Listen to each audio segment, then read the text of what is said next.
This is a reading of Charlie in the Chocolate Factory, chapter 24, Veruca in the Nut Room. Mr. Wonka rushed down the corridor. The nut room, it said on the next door they came to. All right, said Mr. Wonka. Stop here for a moment and catch your breath, and take a peek through the glass panel of this door. But don't go in. Whatever you don't go into the nut room. If you go in, you'll disturb the squirrels. Everyone crowded around the door.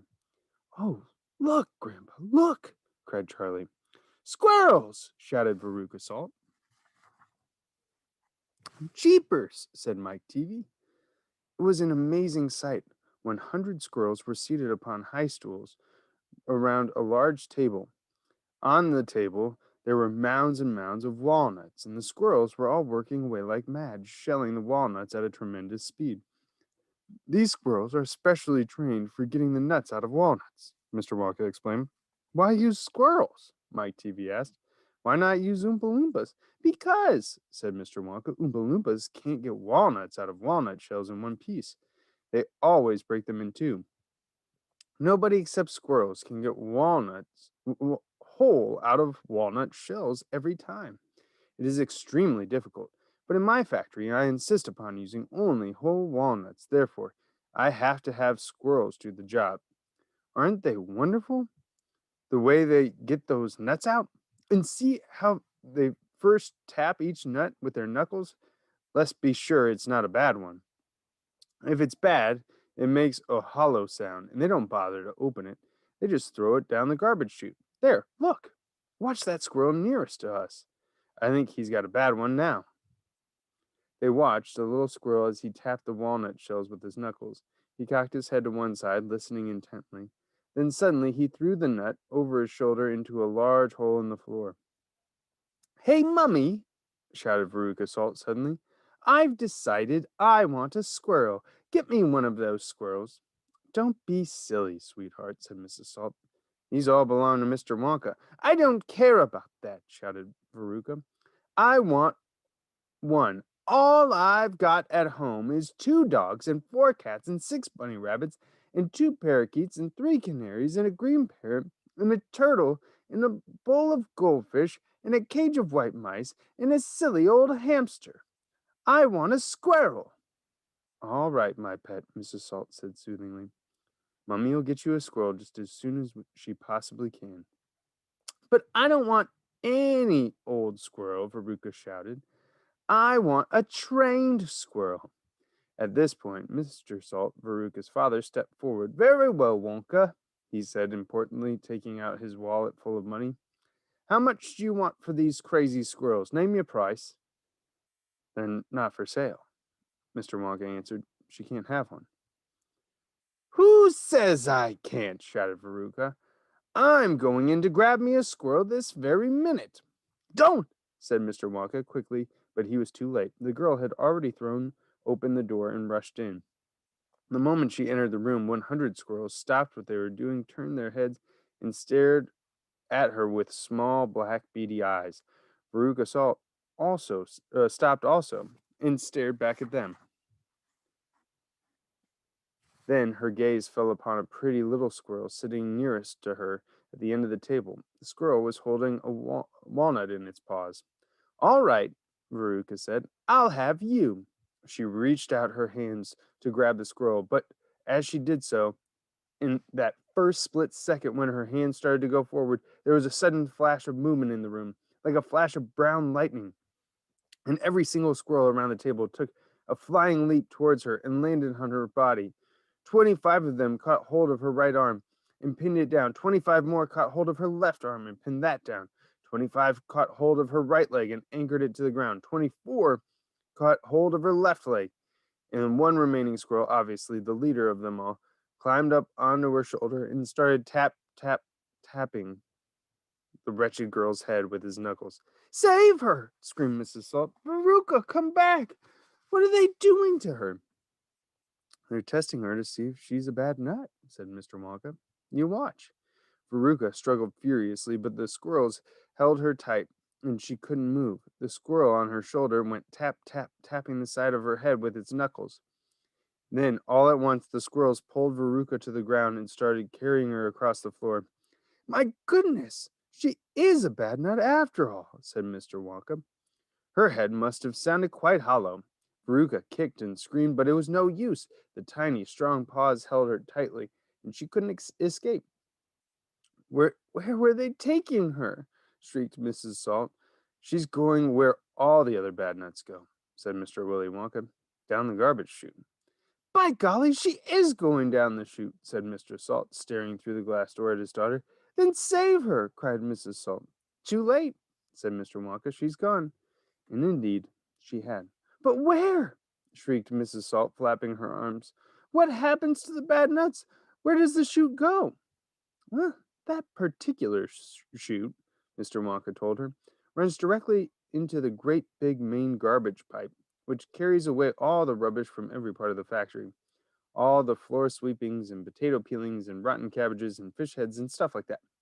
Who eats fish and cabbage and potatoes in this factory, I'd like to know, said Mike TV. I do, of course, answered Mr. Wonka. You don't think I live on cacao beans, do you? But, shrieked Mrs. Salt, where does the great big pipe go to in the end?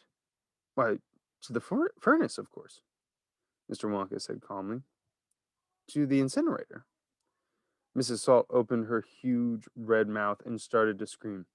Don't worry, said Mr. Wonka. There's always a chance that they've decided not to light it today. A chance, yelled Mrs. Salt. My darling Veruca, she'll be sizzled like a sausage. Quite right, my dear, said Mr. Salt. Now, see here, Wonka, he added, I think you've gone just a shade too far this time. I do indeed. My daughter may be a bit of a frump. I don't mind admitting it. But that doesn't mean you can roast her to a crisp. I'll have you know I'm extremely cross about this. I really am.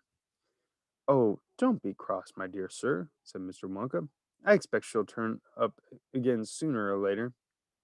She may not have gone down at all.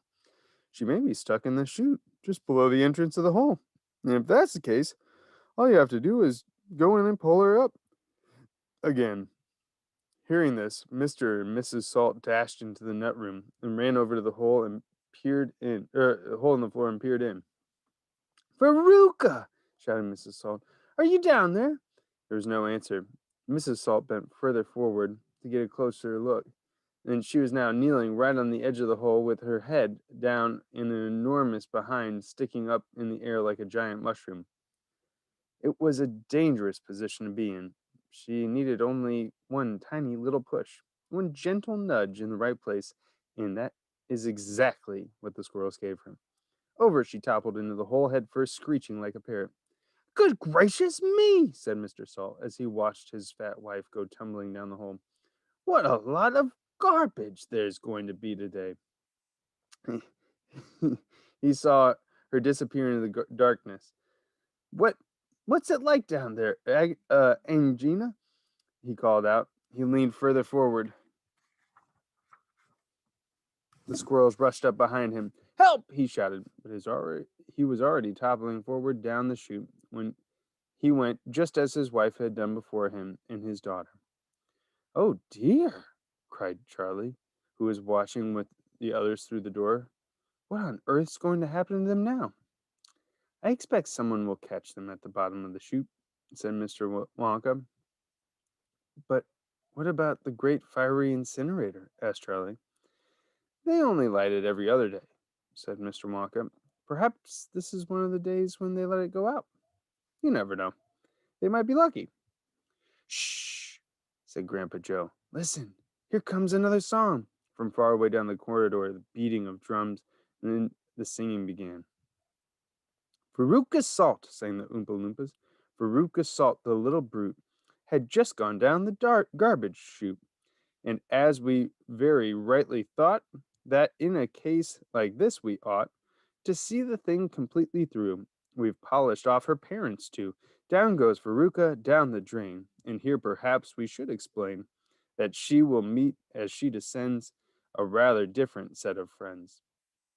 To those that she has left behind, These won't be so nearly so refined. A fish head, for example, cut this morning from a halibut. Hello! Good morning. How do you do? Nice to meet you. How are you? And then a little further down, a mass of others gather round. A bacon rind, some rancid lard, a loaf of bread gone stale and hard, a steak that nobody could chew, an oyster from an oyster stew, some liverwurst so old and gray one smelled it from a mile away, a rotten nut, a reeky pear, a thing the cat left on the stair, and lots of other things as well, each with a rather horrid smell. These are Veruca's newfound friends that she will meet as she descends, and this is the price she has to pay for going so very far astray. But now, my dears, we think you might be wondering, is it really right that every single bit of blame and all the scolding and the shame should fall upon Veruca Salt? Is she the only one at fault? For though she's spoiled, and dreadfully so, a girl can't spoil herself, you know. Who spoiled her then? Ah, who indeed? Who pandered to her every need? Who turned her into such a brat? Who are the culprits? Who did that? Alas, you needn't look so far to find out who these sinners are. They are, and this is very sad, her loving parents, Mum and Dad. And that is why we're glad they fell into the garbage chute as well.